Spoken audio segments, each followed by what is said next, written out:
श्री कृष्ण को क्यों कहते हैं संपूर्ण पुरुष? श्री कृष्ण को पूर्ण अवतार कहा जाता है, जिसके कुछ कारण हैं, लेकिन उन्हें एक कंप्लीट मैन भी कहा जाता है, जिसके दूसरे कारण है। आओ जानते हैं कि आखिर भगवान श्री कृष्ण को क्यों कहा जाता है एक पूर्ण पुरुष।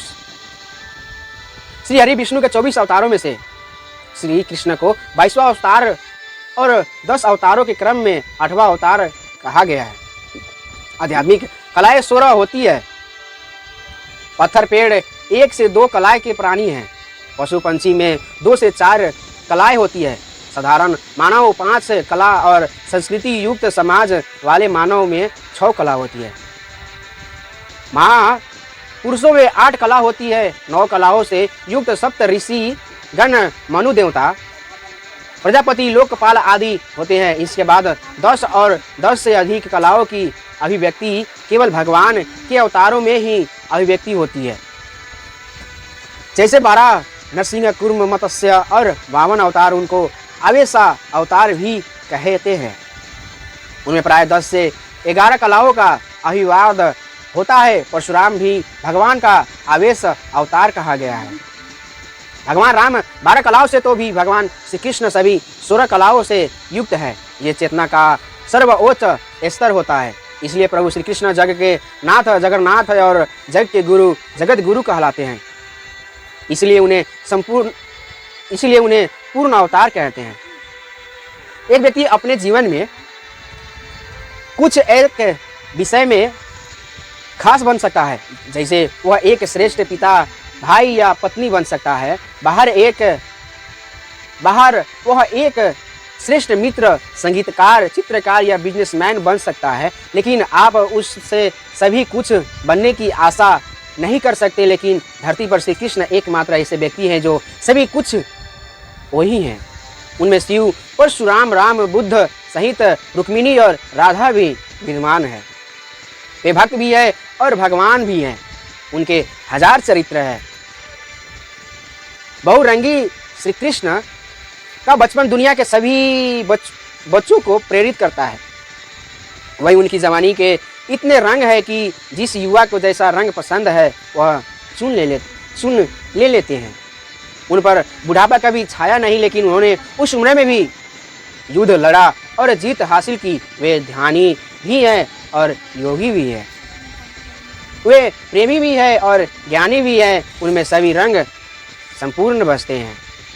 कलाकार विद्यमान में श्री कृष्ण ने सांदीपनी ऋषि के आश्रम में रहकर वेद के ज्ञान के साथ ही 64 विधाओं या कलाओं में महाभारत हासिल की थी।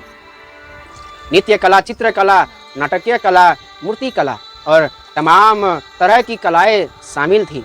विधाओं में धनुर्विद, अस्त्र विद्या, परा विद्या आदि भी थे। श्रेष्ठ मित्र उनकी कौन थी? श्री कृष्ण की। भगवान श्री कृष्ण के हजारों सखा या कहे कि मित्र थे। श्री कृष्ण के सखा सुदामा, श्री सुदामा, मधुमंगल, सुबाहु, सुबल, भद्र, सुभद्र, मणिभद्र, भोज, तोक, कृष्ण, वरुणथम, मधुकंड, विशाल, रसाल, मकरंद, सदानंद, चंद्रहास, बकुल, शारद, बुद्धि प्रकाश, अर्जुन आदि थे। श्री कृष्ण का सखिया भी हजारों थी, पर राधा, ललिता आदि सहित श्री कृष्ण की 8 सखियां थी। जहां उन्हें राजपुत्र अर्जुन से मित्रता का रिश्ता निभाया, वहीं उन्होंने गरीब ब्राह्मण पुत्र सुदामा से भी अपने रिश्तों को जाहिर किया। कृष्ण को चाहने वाले उनके गोपियां और प्रेमिकाएं श्री कृष्ण भक्त कवियों ने अपने काव्य में गोपी कृष्ण की रासलीला को प्रमुख स्थान दिया है। खास बात यह है कि उन्हें प्रेम करने वाली गोपियां और प्रेमिकाएं सभी आपस में किसी से ईर्ष्या नहीं रखती हैं। उनकी पत्नियां को भी इससे कोई वावजेक्शन नहीं था और वे सभी एक दूसरे के आदर भी करती थी। भगवान श्री कृष्ण की 8 पत्नियां थी। रुक्मिणी, जामवंती, सत्यभामा, मित्रवंता, सत्य, लक्ष्मणा, भद्रा और कालिंदी भी थी। श्री कृष्ण ने सभी के साथ पति धर्म का पालन किया और उनकी भावनाओं का सम्मान किया। जहाँ रुक्मिणी के साथ उनके रिश्तों की कथा प्रचलित है, वहीं सत्यभामा को बराबरी का दर्जा देकर सिद्ध किया, कोई बड़ी या छोटी भी नहीं। श्री कृष्ण के बलराम और सुभद्रा के साथ संबंध को सभी जानते हैं। श्री कृष्ण की 3 बहनें थीं। एक गंगा, यह यशोदा की पुत्री थी। सुभद्रा और द्रौपदी मानस भगिनी। श्री कृष्ण भाइयों में नेमिनाथ, बलराम और गद से थे। सभी के साथ वे रिश्तों में रखे थे। कृष्ण दुनिया के सबसे श्रेष्ठ पुत्र थे। उन्होंने जहाँ नंद और यशोदा के जीवन को खुशियों से भर दिया, वहीं उन्होंने उनके असली माता पिता को जेल में आज़ाद कराने के लिए कंस के साथ युद्ध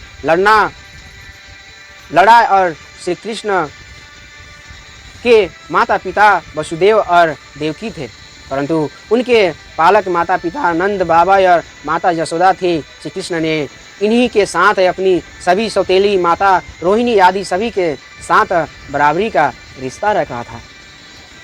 वैसे तो श्री कृष्ण किसी के शत्रु नहीं है और नहीं तो, लेकिन उनके काल में उनके शत्रुता रखने वाले कई लोग थे। उन्होंने भी अपने शत्रुओं को कभी निराश भी नहीं किया था। सभी शत्रुओं को वीरगति देखकर वैकुंठ में स्थान दिया। श्री कृष्ण ने अपनी शत्रु का रिश्ता भी अच्छे से निभाया था। उन्होंने कंस, जरासंध, शिशुपाल, भौमासुर, काल्य, यवन, पौंड्रक आदि सभी शत्रुओं को सुधरने का भरपूर मौका दिए थे और अंत में उनका वध भी कर दिया था।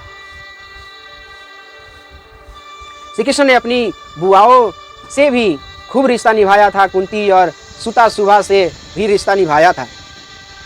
कुंती तो वचन दिया था कि मैं तुम्हारे पुत्रों की रक्षा करूंगा, और सुता सुभा को वचन दिया था कि मैं तुम्हारे पुत्र शिशुपाल के 100 अपराध क्षमा करूंगा। इसी प्रकार सुभद्रा का विवाह कृष्ण ने अपनी बुआ कुंती के पुत्र अर्जुन से किया था कि उसी तरह श्री कृष्ण ने अपने पुत्र सांब का विवाह दुर्योधन की पुत्री लक्ष्मणा से किया था। श्री कृष्ण के रिश्तों की बात करें तो वो बहुत ही उलझे हुए थे। श्री कृष्ण ने अपने भांजे अभिमन्यु को शिक्षा दी थी और उन्होंने ही उसके पुत्र की गर्भ की रक्षा भी की थी। भगवान श्री कृष्ण ने किशोरावस्था में ही चाणूर और मुश्रिक जैसे खतरनाक मल्लों का वध किया था।